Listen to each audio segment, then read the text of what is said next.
So we actually try to acquire customers utilizing our telecom assets. And telecommunications is an industry which gives you actually a very low-cost customer acquisition opportunity. And then utilizing the effective distribution mechanisms, we provide our customers what matters: entertainment to financial services, and we actually also provide healthcare solutions. Hello, you're watching Proactive. I'm joined by Kaan Terzioğlu, CEO of VEON. Kaan, it's very good to meet you. For viewers new to the company, could you tell us a little bit about VEON and what you do? Stefan, great to be on this channel, and I'm very happy to talk to you about VEON. You know, we are a consumer and enterprise services company, which happens to have a telecom license, and our specialty is frontier markets. We operate in countries like Ukraine, Bangladesh, Pakistan, Uzbekistan, and Kazakhstan. And in these markets, almost 500 million people live. 1 out of 3 is our communication customers. We provide telecom services to them. We do have networks in the countries, both fixed and mobile.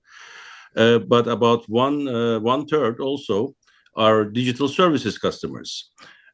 We define our area of operation: financial services, entertainment, healthcare, and education, in addition to the communication services we provide. And we also provide enterprise services, from cloud to system integration. So that's basically what we do in markets where there is still lots of growth, both in telecommunications, but also these markets are very much underserved when it comes to entertainment, when it comes to financial services and education and healthcare. So we actually try to acquire customers utilizing our telecom assets. And telecommunications is an industry which gives you actually a very low-cost customer acquisition opportunity.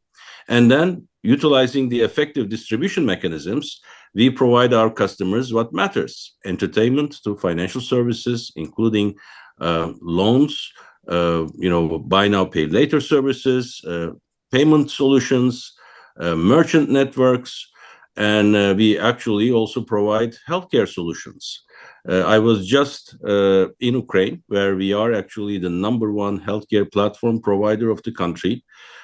We have almost 80% of the population, in addition to our mobile communication services, of course, are listed on this platform.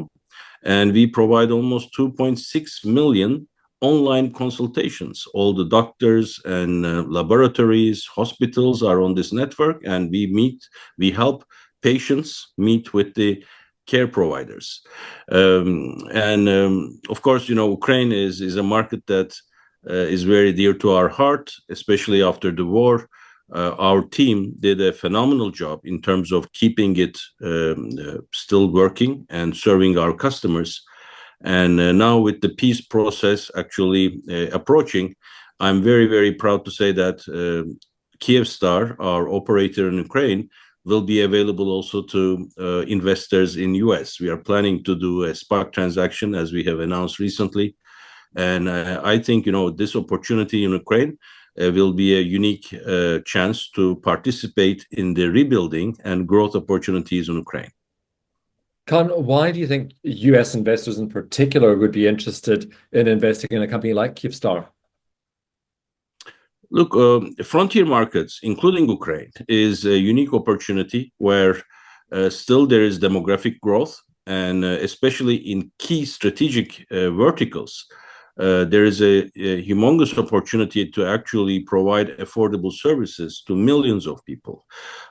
I mentioned to you that we have 160 million telecommunication customers, and almost 120 million people utilize our digital services.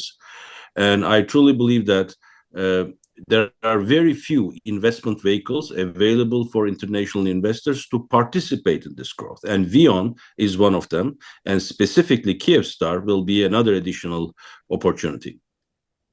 Kaan, could you tell us a bit about your own investor base at VEON? So you're listed on NASDAQ as well, but you obviously reach a global market.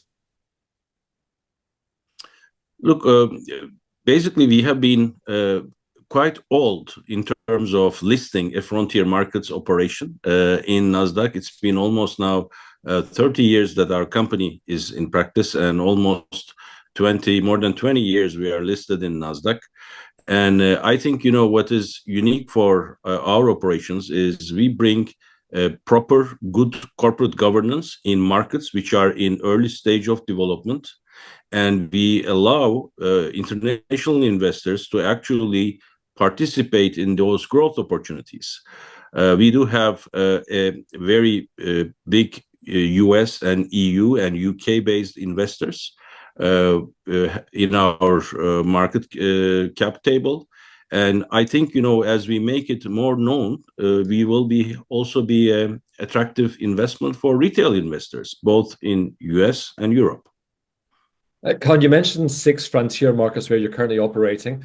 Where are you seeing opportunities? Is it organic growth? Would you look at expanding into other frontier markets? Our first priority is actually grow our business in the countries that we are in, because as I mentioned you, we do see that adjacent market opportunities are very, kind of easy to access for us in entertainment, financial services, education and healthcare, and also enterprise services. And we still have a unique opportunity to grow our business in the countries that we are in. Today, almost 12% of our revenues comes from non-telecom related services, digital services, and this business is growing more than 50% year on year. And I believe that focus for us is critical. But if you look to the nature of our business, we are very comfortable in operating large population countries where there is still demographic growth, where the average age is lower than developed markets, and people are underserved. And of course, we will never be closing our eyes to opportunities. But for me, number one priority is to grow where we are today. And that growth is very exciting for us. And I'm sure it's also for our shareholders. Kaan, as 2025 progresses, what are the milestones that investors should be looking out for? And of course, you've already talked about Kyivstar listing on Nasdaq as perhaps one of those. Yes, I think we should also keep in mind that for the last 4 years, we are looking for an asset-light strategy, meaning that we would like to actually, in markets where we have physical assets, especially tower assets, we are in the process of selling our towers to specialized independent tower companies, which actually does a much better job than we do in this particular area. And that process will continue. We still have close to 35,000 towers in our portfolio in different countries. And in emerging markets, especially when you have the ability to leverage your operations locally, that's actually a very good systemic hedging for foreign currency fluctuations. And that's why you will see us also executing the asset-light strategy over the next 2 years as well.